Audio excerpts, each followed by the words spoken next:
Have you ever looked at the clock late at night and wondered, where did my whole day go? Maybe you woke up early. Maybe you were busy all day. Messages, emails, scrolling, meetings, videos, conversations. Yet when the day ends, nothing meaningful seems to have moved forward. Your goals are still the same, your plans are still waiting, and the life you promised yourself you would build feels just as far away as it did yesterday. You tell yourself, I just need more time. But deep down, you know something uncomfortable. The problem is not time. Everyone gets the same 24 hours. The problem is what we do with them. This is the story of a man who felt like his life was slipping away until a quiet old watchmaker taught him 3 strange rules about time that changed the way he lived forever. Stay with me until the end, because what you are about to hear might change the way you look at every single day. In a busy city where people rushed everywhere but rarely knew where they were going, there lived a 32-year-old man named Daniel. Daniel worked as a marketing coordinator in a growing tech company. From the outside, his life looked perfectly normal. Stable job, decent salary, nice apartment, friends to hang out with on weekends. But inside, Daniel carried a quiet frustration he never spoke about. He had dreams, real ones. Writing a book, starting his own online business, learning another language, traveling the world. But every night when he sat on his couch and opened his laptop, he didn't work on any of those things. Instead, he scrolled. Videos turned into more videos. Messages turned into endless conversations. One short break turned into 3 hours. And before he knew it, the day was gone. I'll start tomorrow, he told himself. Tomorrow became next week. Next week became next month. Months became years. And the worst part?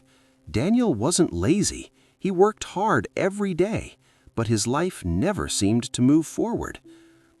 One evening after work, Daniel met his old university friend Marcus for dinner.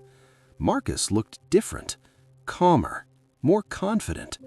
When Daniel asked what he had been doing lately, Marcus smiled. I left my job last year. Daniel nearly dropped his fork. You what? Marcus nodded. I built a small online company. It's not huge, but it pays my bills. Daniel stared at him. How did you even find the time? Marcus looked at him for a moment and said something Daniel would not forget. I didn't find time. I stopped losing it. Daniel laughed awkwardly. I lose time too, but everyone does. Marcus shook his head slowly. No, most people leak time the same way a broken pipe leaks water, and they never bother fixing the pipe. Those words stayed in Daniel's mind all night. Broken pipe, leaking time. The next morning was Saturday. Instead of sleeping in, Daniel went for a walk through an old neighborhood he had never explored before. The streets were quiet. Small shops lined the sidewalks. A bakery, a repair shop, a tiny cafe. And near the corner of the street stood a narrow shop with a faded wooden sign, Clock and Watch Repair. Curious, Daniel stepped inside. The shop smelled faintly of metal and old wood. Dozens of clocks ticked softly on the walls. Behind the counter sat an elderly man wearing a magnifying lens over one eye. He was carefully repairing the gears of a small pocket watch. Without looking up, the old man spoke. You look like someone who is always busy, but never satisfied. Daniel blinked. How did you know that? The old man chuckled. Because people like you come into this shop all the time. Daniel leaned on the counter. And what kind of people is that? The old man finally looked up.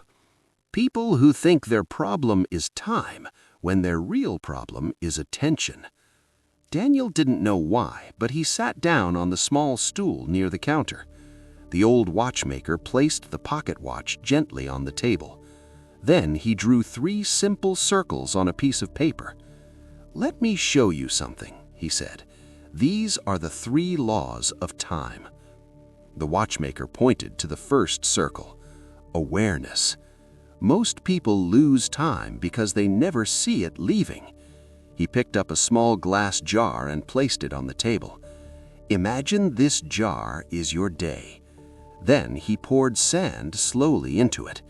This sand is tiny distractions: notifications, scrolling, random conversations, checking your phone, opening apps, watching one more video. Each grain feels harmless, the watchmaker said, but thousands of grains fill the entire jar, and suddenly the day is gone. Daniel thought about how often he checked his phone, probably every minute. "How do you stop it?" Daniel asked. The old man smiled. "You start by noticing. For 1 week, write down how you spend every hour. No judgment, just truth." Daniel nodded slowly. That seemed simple, but also uncomfortable.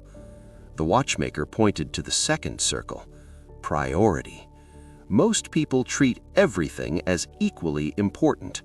He opened a drawer and pulled out 2 gears. One was large and heavy. The other was small and thin. In a clock, the big gear moves the entire system. The small gear only assists. But if the small gear breaks, nothing serious happens. Then he looked directly at Daniel. Most people spend their best hours fixing the small gears: emails, messages, minor tasks, tiny obligations. But the big gears, dreams, health, learning, creating, those get pushed to the end of the day, when energy is gone. Daniel felt a strange discomfort in his chest because he knew it was true. "How do I fix that?" he asked quietly. The watchmaker tapped the table. "Every morning, choose one big gear, one thing that moves your life forward, and work on it before anything else." Finally, the watchmaker pointed to the third circle: protection. This is the rule most people ignore. He walked to the door and locked it. Then he returned to the counter. "If I leave my shop door open all day, anyone can walk in. Some people come to buy watches, but many just come to waste time. Questions, small talk, interruptions, people who need help with things that are not your responsibility." Then he looked at Daniel seriously. "Your attention is the most valuable resource you have, and yet you give it away for free." Daniel thought about the endless messages, group chats, random notifications, requests from people who barely mattered in his life. "So what should I do?" he asked. The watchmaker shrugged gently. "Close the door sometimes. Turn off notifications. Say no. Protect your focus like it is gold, because in truth, it is." The watchmaker slid the paper across the table. 3 circles: awareness, priority, protection. Try these for 30 days, then come back. Daniel folded the paper carefully and put it in his pocket. "Why are you telling me this?" he asked. The watchmaker smiled. "Because someone once taught me the same lesson, and it saved 20 years of my life." That evening, Daniel did something he had never done before. He wrote down everything he did that day, every hour. The results shocked him. 3 hours on social media, 2 hours watching random videos, 40 minutes checking messages, another hour jumping between apps, and before he knew it, the day had disappeared. And he had not even noticed. The next morning, he tried the second rule: priority. Before opening his phone, before checking email, he sat down and worked on something he had always postponed: writing. Just 30 minutes. The first day felt awkward. The second day felt uncomfortable. But by the end of the week, something surprising happened. He had written 12 pages of his book, pages that had been waiting in his mind for 2 years.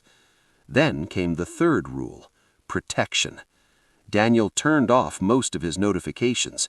He limited social media to 20 minutes a day. He stopped replying instantly to every message. At first, people complained, but soon they adapted. And something remarkable happened. For the first time in years, Daniel felt like he owned his time, not the other way around. Weeks passed, then a month, then 2. His book slowly grew. His focus improved. His stress dropped. The outside world looked exactly the same, but his life had begun to move forward. One quiet Saturday morning, Daniel returned to the watch shop. The old man looked up and smiled. "You fixed the leaking pipe, didn't you?" Daniel laughed. "I think I did." He placed a small notebook on the counter. Inside were pages filled with ideas, plans, and writing. "I didn't gain more time. I just stopped losing it." The watchmaker nodded slowly. "That is the secret most